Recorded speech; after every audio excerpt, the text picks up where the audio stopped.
মৃত্যু যখন সামনে নির্ধারিত, মৃত্যু যখন অবধারিত, তখন ভালো পথ বেছে নিতে আপনি আমি বাধ্য। তা কি বলেন? মৃত্যু যখন নির্ধারিত তখন ভালো পথে চলতে আপনি আমি বাধ্য। কি করবেন না করবেন, this is your own decision. আপনি যাবেন, will you go to mosque or not, this is your own matter, আপনার ব্যাপার ওটা। দেখেন করোনার সময়তে মসজিদে লিখে দিয়েছিল মোর দ্যান 10 পিপল, 10 জনের বেশি, there is no permission to enter the mosque, মসজিদে ঢোকার কোনো সুযোগ নাই। কোন সময়? ওই যখন সবার কেউ যেতে পাবে না, তখন একটু যারা 2 দিন 4 দিন মুসল্লি নামাজ ধরেছে, আমি তোর মধ্যে, আরেকজন বলছে আমি তোর মধ্যে, আরেকজন বলছে 10 জনের মধ্যে আমি, সবাই বলছে 10 জনের মধ্যে আমি। যখন করোনা ভাইরাস শেষ হয়ে গেল, মসজিদের পোস্টার যখন ছিঁড়ে নেওয়া হলো, যখন হয়ে গেল, যখন লেখা হলো মসজিদে anyone can enter the mosque any time, যে কেউ যখন খুশি মসজিদে প্রবেশ করতে পারে, যতজন ইচ্ছা। সেদিন তবলিগ করে করে মসজিদে ধরে আসতে হচ্ছে। যখন 10 জনের বেশি অনুমতি নাই, তখন সবাই আমরা আছি। কারণ কি? ওই চায়ের দোকানে গেলেই পুলিশের মার, ওই মোড়ে গিয়ে বসলেই পুলিশের মার, ওই পাড়াতে অন্য জায়গায় বসলেই সমস্যা। সবাই চিন্তা ভাবনা করলো একটু নিজেকে ফ্রি করতে হলে মসজিদের ভিতরে জ্ঞানজাম করতে হবে। এই জন্য করোনার সময়তে নিষিদ্ধ মসজিদ লোড। করোনা পার হয়ে গেল, সবারই জন্য যাওয়ার পারমিশন টোটাল, মসজিদ খালি। তোমাকে আল্লাহ পার করে দেবে, তুমি পাস করে যাবা, অত সহজ কথা। এবার 2-1টা গুরুত্বপূর্ণ কথা আমি বলবো, শুনে রেখে দেন। আজকের এই জলসার প্রোগ্রামকে প্রতিষ্ঠিত, আজকের এই জালসাকে অনুষ্ঠিত করার জন্য, আজকের এই জালসাটাকে সামনে রাখার জন্য 10 টাকা 20 টাকা 50 100 টাকা যারা দিয়েছেন, তার জন্য নেকি পেয়ে যাবেন। কিন্তু মনে রাখবেন, একটা কাজের জন্য জান্নাত পাবেন না। সুরুলিয়া মাদ্রাসায় কাল সকালবেলায় 1 লাখ টাকা দিয়ে দেবেন, 1 লাখ টাকার নেকি পেয়ে যাবেন, কিন্তু জান্নাত পাবেন না। আজকে রাস্তায় একজন অন্ধ মানুষকে পার করে দেবেন, নেকি পেয়ে যাবেন, কিন্তু জান্নাত পাবেন না। কালকে একটা মেয়ের বিয়ে হবে, 50,000 টাকা দিবেন, বহুত নেকি পেয়ে যাবেন, কিন্তু জান্নাত পাবেন না। কালকে জানাজার নামাজ পড়বেন, শুধু নামাজ পড়ার জন্য পাবেন 1 উহুদ পাহাড় নেকি, আর মাটি দেওয়ার জন্য পাবেন আর 1 উহুদ পাহাড় নেকি, কিন্তু জান্নাত পাবেন না। হুজুর কথাটা কেমন হয়ে গেল না? সবাই তো নেকি জান্নাতের জন্যই অর্জন করে, আর আপনি বলছেন এত নেকি পাওয়া যাবে, জান্নাত পাওয়া যাবে না। ভালো করে খেয়াল করবেন, এতক্ষণ ধরে যতগুলা ভালো আমলের কথা বলেছি, একটাও ফরজ না। এই মাহফিলে টাকা দান করা ফরজ না, সুরুলিয়া মাদ্রাসায় দান করা ফরজ না, জানাজায় যাওয়া ফরজ না, একটা মানুষের বিয়েতে অনুষ্ঠানে দেওয়া ফরজ না, কিন্তু ভালো কাজ, অত্যন্ত দামি কাজ, সামাজিক কাজ, নেকির কাজ, কিন্তু ফরজ কাজ না। ফরজ কাজ হলো আজকের এশার নামাজ পড়া, ফরজ কাজ হলো কালকে ফজরের নামাজে অংশগ্রহণ করা, জোহর আসর মাগরিবের নামাজ পড়া, টাকা জমা হয়ে গেলে হজ করা, জাকাত প্রদান করা, বিবাহর জন্য ক্ষমতা শক্তি থাকলে বিবাহ করা ফরজ কাজ ছিল। যেটা ফরজ ওইটাতে থাকতে হবে 100% গরজ, তাহলে বেঁচে যাবেন। আর না হলে সুরুলিয়া মাদ্রাসায়, জলিলিয়া মাদ্রাসায় প্রতিদিন 1 লাখ টাকা দিলেও কোনো মায়ের লাল জান্নাতে নিয়ে যেতে পারবে না। পৃথিবীর কোনো আদায়কারী বক্তা আপনাকে জান্নাতে পৌঁছাতে পারবে না। তাহলে কি হুজুর নেকিগুলো সব বাদ চলে যাবে? না, তাও যাবে না। কোরআন থেকে উত্তর শুনবো, তাহলে কি হবে নেকিগুলো? আল্লাহর কোরআন বলছে, শুনে নাও, ফামাইয়া আমাল মিসকালা যাররাতিন খায়রান ইয়ারা ওয়া মাই ইয়ামাল মিসকালা যাররাতিন শাররান ইয়ারা। ভালো করে একটু খেয়াল করে শুনবেন। আচ্ছা, আপনারা ওয়াজ শুনছেন তো আমার? ঠিক আছে তো ওয়াজ? না, রাগ করলে কিন্তু বন্ধ করে দেওয়া যাবে। আমি বলছি শুনেন, তাহলে কি লাভ হবে? এত নেকি করলাম, তাহলে কি হুজুর নেকিগুলো বাদ যাবে নাকি? কোরআন বলছে না, ফামাইয়া আমাল মিসকালা যাররাতিন খায়রান ইয়ারা। আল্লাহ পাক বলছে, শুনে নাও, তোমার বিশাল নেকি করা তো দূরের কথা, 1 লাখ টাকা দেওয়া তো দূরের কথা, 1টা টাকা দিয়ে যদি সামান্য একটু নেকি অর্জন করো, তাও তুমি শুনে নাও, মাইক্রোস্কোপ দিয়ে, মাইক্রোস্কোপের চাইতেও যদি আরো দামি কোনো যন্ত্র থাকে, ওই যন্ত্র দিয়ে দেখতে হবে। একেবারে ক্ষুদ্র একটা নেকিও যদি করে থাকো, তার ফায়সালা, তার উপকার তুমি পাবেই পাবে, জান্নাতে পাবে, এটা কেউ মেরে দিতে পারবে না। তাহলে হুজুর জাহান্নামে যাব কেন? কোরআনকে জিজ্ঞেস করো, ওই কোরআনই উত্তর দিয়ে বলবে। আরেকটা আয়াত বলে দি, ওয়ামাইয়া আমাল মিসকালা যাররাতিন শাররাই ইয়ারা। ও ভাইজানেরা, আমার আব্বা জানেরা, তুমি যদি সামান্য একটু মাইক্রোস্কোপ দিয়ে দেখতে হবে, এতটুকু গোনাও যদি তুমি করে থাকো, তার সাজা তোমাকে পেতে হবে। তুমি যদি তওবা না করো, তওবা না করলে এতটুকু গোনা এ জালসা দিয়ে কি হবে? তোরা আপন করে লেগা। এতটুকু বলে যে গুনাহটুকু করেছো বন্ধুরে আমার, ও আব্বা জানেরা, এইটাও তোমাকে কিয়ামতের দিনে দেখা হবে। কাউকে গালিগালাজ করেছো, ছোট্ট অল্প একটু অন্যায় করেছো, সেটাও কিয়ামতের দিনে দেখানো হবে। আর ছোট্ট একটা ভালো কাজ করেছো, ওটাও দেখানো হবে। তাহলে ও তো জাহান্নামে যাব কেন? কোরআন তখন জবাব দিয়ে বলছে, আম্মা মান সাকুলাত মাওয়াজিনুহু ফাহুয়া ফি ঈশাতির রাদিয়া ওয়া আম্মা মান খাফফাত মাওয়াজিনুহু ফাউম্মুহু হাবিয়া। আমার আল্লাহ পাক রব্বুল আলামিন জানিয়ে দিল, ওই সুরুলিয়া মাদ্রাসায় দান করেছিলা, জালসাতে বসেছিলা, নেকি কামিয়েছিলা, কি করেছিলা ওটা দেখা হবে না। একটা নেকি যদি কমে যায়, জাহান্নামে যেতে হবে। একটা নেকি যদি বেড়ে যায়, হাসতে হাসতে সুটকোট পরে টাই পরে জান্নাতে যাবে। পৃথিবীর কোনো ক্ষমতা তোমাকে রুখতে পারবে না। এখনো জবাব আমার হয়নি, ভালো করে জবাব দিব, শুনে রেখে দেন। আমরা যদি এই যে আমি যে পোশাকটা পরেছি, এই যে সাদা পাগড়ি, এতে যদি কাদা লেগে যায়, নোংরা লেগে যায়, কালকে কি এটা পরতে পারবো না? ধুতে হবে? বলেন বলেন, ধুতে হবে তো? তাহলে কালকে ধুবো, তারপরে পরবো। তো আপনি এই যে রোজা শেষ করে নামাজ পড়বেন না, এই যে আপনি ফজরে যাবেন না, আসরে যাবেন না, নামাজ পড়বেন না, টাকা আছে যাকাত দিবেন না, এইগুলো এক একটা সব সাদা কাপড়ে কাদা লাগানোর মতো গুনাহ। কথা বুঝতে পারছেন? সাদা কাপড়ে যেমন কাদা লাগালে ধুতে হবে, তেমনি গুনার কাজগুলা করলে বডিটা, এই যে চামড়া, রক্তে মাংস গড়া বডিতে সব নোংরা লেগে থাকবে, এখানে এখানে এখানে এখানে এখানে সব নোংরা। আল্লাহ পাক বলে, এ তো গোটা বডিতে নোংরা, একে জান্নাতে দেওয়া যাবে না, আগে পরিষ্কার করতে হবে, একে পরিষ্কার। এই জন্যে আমরা যেমন কি করবো বলেন, এই সাদা পাগড়িটাকে বাড়ি নিয়ে যাব, খুলবো, পানিতে ডোবাবো, সার দেবো, তারপরে খুঁচে খুঁচে খুঁচে পরিষ্কার করে মেলে দেবো, তাই তো?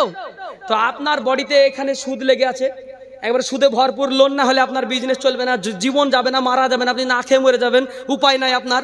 এই জায়গাটাতে আপনার জেনা লেগে আছে, এই জায়গাটাতে আপনার জাকাতের লোকের মাল মেরে খেয়েছেন, এই জায়গাটায় আপনি নামাজ পড়েননি, গোটা বডি পরিচয় দিচ্ছে এই গুনাহগুলা করেছেন। ভালো করে বুঝবেন, এই গুনাহগুলো আপনি করেছেন। তাহলে আপনাকে কি করবে? ওই জাহান্নামের ভিতরে স্পেশাল করে একবারে সুন্দর করে আগুন দিয়ে তৈরি করা একটা ভালো সিনেমা হল তৈরি করা আছে, বুঝলেন কিনা? ওই হলে নিয়ে যাবে, নিয়ে যাওয়ার পরে খুঁচে খুঁচে খুঁচে খুঁচে একবারে পরিষ্কার করে দেওয়া হবে, ঝকঝকে করে দেওয়ার পরে আবে হায়াতের পানিতে ডুব দিয়ে গোসল বানিয়ে একবারে আতর মেরে আপনাকে জান্নাতে দেওয়া হবে। ওই যে গুনাহগুলা করেছেন ওগুলো আগে সেরে পরিষ্কার করে ঝকঝকে হবেন, তারপরে ওই যে সুরুলিয়া মাসায় 1 লাখ টাকা দিয়েছিলেন, এই যে আজকের জালসায় 500 টাকা দিলেন, এই সব নেকির জন্য আল্লাহ আপনাকে যা যা দেওয়া দরকার সব দিয়ে দিবে। বলেন সুবহানাল্লাহ। কেমন করে ঘুমাও তুমি, কেমন করে ঘুমাও তুমি, ফজর করে কাজা, এমন তো হতে পারে জোহরে জানাজা, জোহরে জানাজা। পারে না? কেমন করে ঘুমাও মুমিন, ফজর করে কাজা, এমন তো হতে পারে জোহরে জানাজা গো তোমার, জোহরে জানাজা, আসরে জানাজা। আব্বা জানেরা, আমার ভাই জানেরা, আপনাকে আমাকে বুঝতে হবে যে আমরা সত্যি কি আমাদের বুঝটা ঠিকঠাক নিয়ে চলছি তো।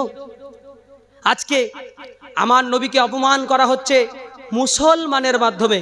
কাফের বেঈমানদের কথা বাদ দিলাম, যেদিন থেকে আপনার আমার বাড়িতে মাটিতে বসে বসে, ঘরের সাহানে বসে বসে, একসঙ্গে গোল করে বসে আব্বা মা ভাই বোন খাওয়াটা উঠে গেছে, সেদিন রসুলুল্লাহর একটা সুন্নাত জবাই হয়ে গেছে।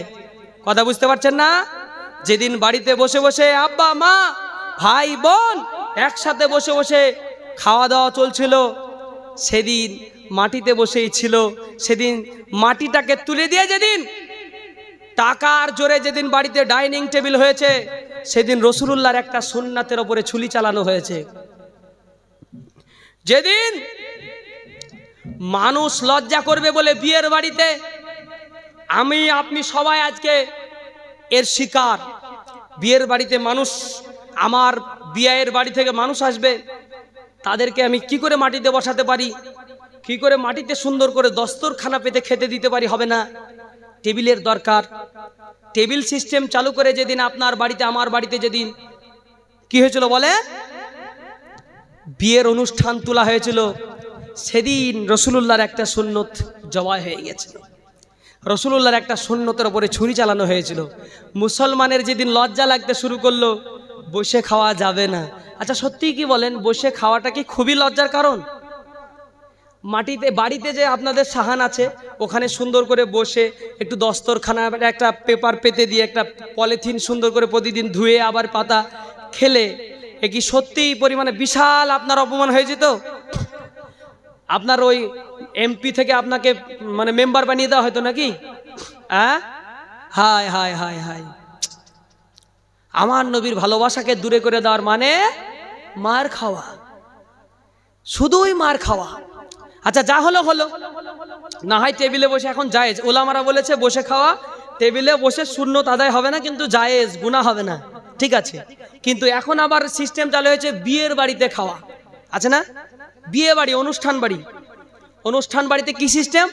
সব খাবারের জন্য টেবিল চেয়ার নাই, কিছু কিছু খাবার, ফুচকা খাবেন, ঘুগনি খাবেন, পিৎজা খাবেন, বিভিন্ন রকম special Chinese food you will have, you will eat the ceremony house. আপনি খাবেন সেদিন, ওটা দাঁড়িয়ে দাঁড়িয়ে খেতে হবে। You have to eat while standing. আপনি যখন দাঁড়াবেন সে অবস্থায় আপনি খেতে পাবেন, দাঁড়িয়ে দাঁড়িয়ে আপনাকে খেতে হবে। ভাই আমার আব্বা জানেরা, বিয়ের বাড়িতে অনুষ্ঠান বাড়িতে নিয়ে যে মুসলমানদের একজন মৌলভী সাহেবকে ডেকেছো, মুসলমানদের একজন দিনদার মানুষকে ডেকেছো, একজন মুসল্লিকে ডেকেছো, তোমার কি একটু লজ্জা করলো না? তুমি ওই ফুডটা নষ্ট করবা, ওই মেনুটা তোমার কার্ড থেকে কেটে দিতে হবে। পিৎজা খাবো না তাও ভালো, কিন্তু দাঁড়িয়ে মানুষকে খাবার খাওয়াবো না। ছাগল কি করে খায় বলেন? ছাগল কি করে খায় খাবার? বসে বসে খায় না দাঁড়িয়ে খায়? গরু কিভাবে খায়? মানুষ কি করে খাচ্ছে? বসে খাচ্ছে না, দাঁড়িয়ে খাচ্ছে ওই দিনে। তাহলে আপনিও দাঁড়িয়ে খাচ্ছেন, ছাগলও দাঁড়িয়ে খাচ্ছে, আপনিও দাঁড়িয়ে খাচ্ছেন, গরুতেও দাঁড়িয়ে খাচ্ছে। আপনারা তাদের মধ্যে কি পার্থক্য আছে? কি আছে? ভাইরা আমার আব্বা জানেরা, করা যাবে না। আমি জানি মেনে নিতে বড় কষ্ট হবে, হুজুর আপনি যাই বলেন, মানতে মনে হয় বড় কষ্ট লাগবে। নাথিং টু ডু, কিছু করার নাই। মানতে পারলেও আপনার, মানতে না পারলেও আপনার। ফলাফল তো আপনার, আপনার রেজাল্ট আপনার, আমার রেজাল্ট আমার। কথা ঠিক কিনা? আমি যদি মেনে নিতে পারি আমার রেজাল্ট, আমি যদি মেনে নিতে পারি তাও আমারই রেজাল্ট। আমি যদি সুন্নত মাথায় টুপি দিই আমার নেকি, আমি যদি না দিই আমার নেকি নয়। আমি যদি দাড়ি রাখতে পারি এটা আমার সওয়াব, এটা আমার জন্য। আমি যদি দাড়ি না রাখতে পারি এটা আমারই লস। জিনিসটা তো আপনার। আপনি কি করবেন, আপনি কি করবেন না, this is your own decision, this is your own matter, এটা আপনার ব্যাপার। কিন্তু ইসলামের বিধান এটা, ইসলামের বিধানই হলো এটা। তাহলে আমার নবীর, এবার বলি আমি, যেদিন আপনি বাড়িতে, আরে ভাই একদিন আপনি বিপদে পড়েছেন, বসার জায়গা নাই, খিদেও লেগেছে, হসপিটালে দাঁড়িয়ে আছেন, সেদিন আপনি দাঁড়িয়ে দাঁড়িয়ে খাবেন, কোনো গুনাহ নাই। হসপিটালে গেছেন, বসার জায়গা পাচ্ছেন না, পেয়ারাটা নিয়ে এসেছেন, একটু মুড়ি মাখা নিয়ে এসেছেন, বসার জায়গা নাই, দাঁড়িয়ে দাঁড়িয়ে খাচ্ছেন, কোনো গুনাহ নাই। কিন্তু যেদিন আপনি অনুষ্ঠান করে মানুষকে দাঁড়িয়ে খাওয়ার সিস্টেম চালু করেছেন, সেদিন রাসূলুল্লাহর সুন্নতের উপরে তুমি ছুরি চালিয়েছো। তুমি রাসূলুল্লাহর দুশমন, তুমি নবীর দুশমন। তোমার জন্য আজকে আমাদেরকে মার খেতে হচ্ছে, আজকে তোমার জন্য আমাদেরকে মার খেতে হচ্ছে। অনেকে আবার বলছে দিস ইজ দ্য মডার্ন স্ট্যান্ডার্ডিটি। অনেকে বলছে এটা মডার্ন স্ট্যান্ডার্ডিটি। আমার নবীর হাদিস শুনেলেন, আল মারউ মাআ মান আহাব্বা, যার সাথে যার মহাব্বত তার সাথে তার কিয়ামত। কি বললাম বলেন? যার সাথে যার মহাব্বত তার সাথে তার কিয়ামত। আপনার মহাব্বতটা কার সাথে? আমার নবীর সাথে। ও আব্বা জানেরা, আমার ভাই জানেরা, তায়েফের ময়দানে আমার নবীর দাঁত সেদিন কাফের ময়দানেরা, কাফের বেঈমানেরা দান দান মোবারক শহীদ করে দিল। এই দাঁতকে ভেঙে দিল, জর্জন করে রক্ত বেরোয়। ওই কাফের বেঈমানেরা আমার নবীর মাথায় আঘাত করে রক্ত বের করে দিল। আব্বা জানারা একটু খেয়াল করে শুনবেন, একটা গুরুত্বপূর্ণ কথা বলতে যাচ্ছি। আমার নবীর মাথায় মেরে মাথা ফাটিয়ে রক্ত ঝরিয়ে দিল। আমার নবীর ডান দিক থেকে মারলো, বাম দিক থেকে মারলো। আমার দয়ার নবীর সুন্দর চাঁদ মুখখানার ওপরে কত বাড়ি মারলো। মারতে মারতে রক্ত ঝরে গেল। ওই রক্ত জড়তে জড়তে মাথা থেকে পিছন দিয়ে গড়তে গড়তে সামনে দিয়ে গড়তে গড়তে আমার নবীর দুইখানা জুতার সঙ্গে লেগে গিয়ে জুতার সঙ্গে আঠার মতো লেগে গেল। আব্বা জান, ও ভাই জানেরা আমার, একটু কি মায়া লাগে না? একটু কি মায়া লাগে না? ওই নবী সেদিন জিজ্ঞাসা করা হয়েছিল, ফেরেশতারা বলল, নবী গো,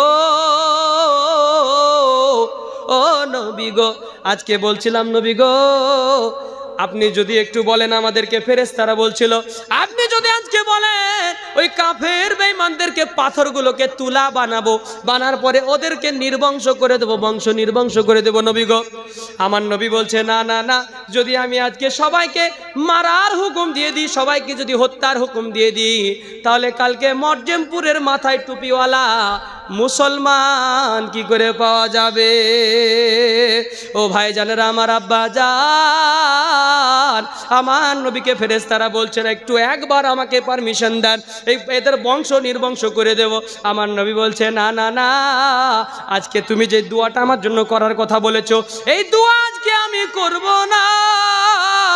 আমার উম্মত যেদিন নামাজ পড়ার পরেও ফেল হয়ে যাবে, আমার উম্মত যেদিন মাথায় টুপি দেওয়ার পরে, মুখে দাড়ি নাকার পরে, ওই মেয়েগুলো মাথায় পর্দা করার পরে, ও বোন আমার, ও আম্মা জান, তোমার নবীর প্রতি কি একটু মায়া লাগে না? তোমার ব্যথা লাগে না?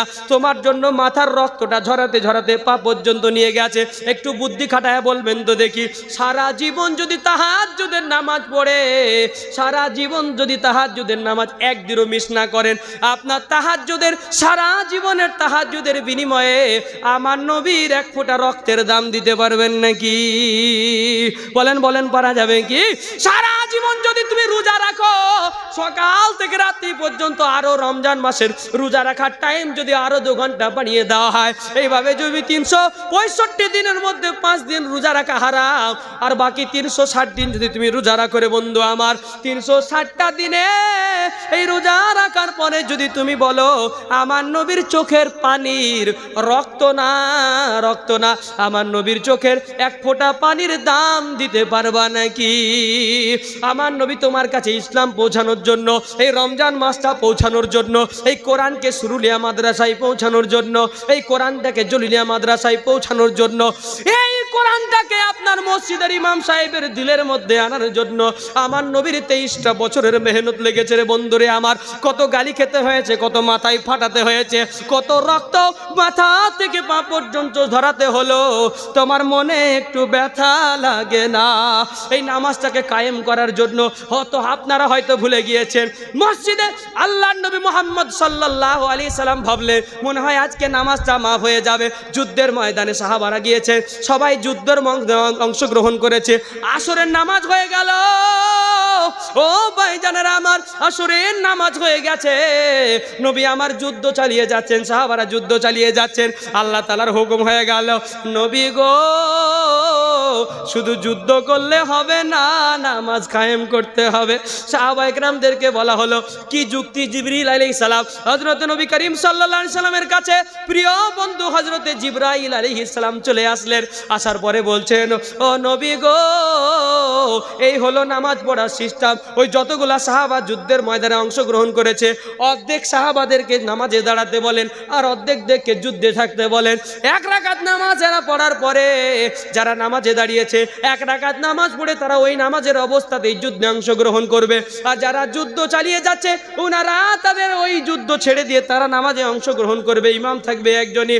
এরকম ভাবে নামাজ চলতে থাকবে, তবুও নামাজ পড়া যাবে না। এই নামাজটাকে কায়েম করার জন্য সাহাবাদেরকে রক্ত ঝরাতে হয়েছে, জিহাদের ময়দানে অংশগ্রহণ করতে হয়েছে, ঝরঝর করে পানি ঝরাতে হয়েছে, রক্ত ঝরাতে হয়েছে, এই হাতটা কেটে ফেলতে হয়েছে, এই চোখটা তুলে দিতে হয়েছে, এই কানগুলা কেটে দিতে হয়েছে। আব্বা জান, আর তুমি ফ্রিতে মুসলমান, ফ্রি মুসলমান বলে তোমার নামাজের মায়া লাগে না। কথা ঠিক কিনা বলেন? তোমার নামাজের কষ্ট লাগে না। এ দুনিয়া ছাড়িয়া কোথায় যাইবা ভাগিয়া, এ দুনিয়া ছাড়িয়া কোথায় যাইবা পালায়া, মরণ তোমায় লইবে ঘিরি, মরণ তোমায় লইবে ঘিরি, যতই করো বাহানা, চিন্তা করে দেখো না কবরে কি যাইবা না, চিন্তা করে দেখো না কবরে কি যাইবা না। যেই কবরে আল্লাহ ছাড়া বন্ধু কেহ থাকবে না, যেই কবরে আল্লাহ ছাড়া সঙ্গী কেহ থাকবে না, চিন্তা করে দেখো না কবরে কি যাইবা না। এ দুনিয়ায় সবই পর, কবর তোমার আপন ঘর। বলেন, কথা বলেন ঠিক কিনা? এ দুনিয়ায় সবই পর, কবর তোমার আপন ঘর, কেমনে সেথায় রইবে পড়ে, কেমনে সেথায় রইবে পড়ে, শুধুই মাটির বিছানা, চিন্তা করে দেখো না কবরে কি যাইবা না। আজান কানে শুনিয়া কেমনে থাকো ঘুমায়া, আজান কানে শুনিয়া কেমনে থাকো ঘুমায়া, এই কবরে রাজাবের কথা, এই কবরে রাজাবের কথা একটু স্মরণ করো না, চিন্তা করে দেখো না কবরে কি যাইবা না, চিন্তা করে দেখো না কবরে কি যাইবা না।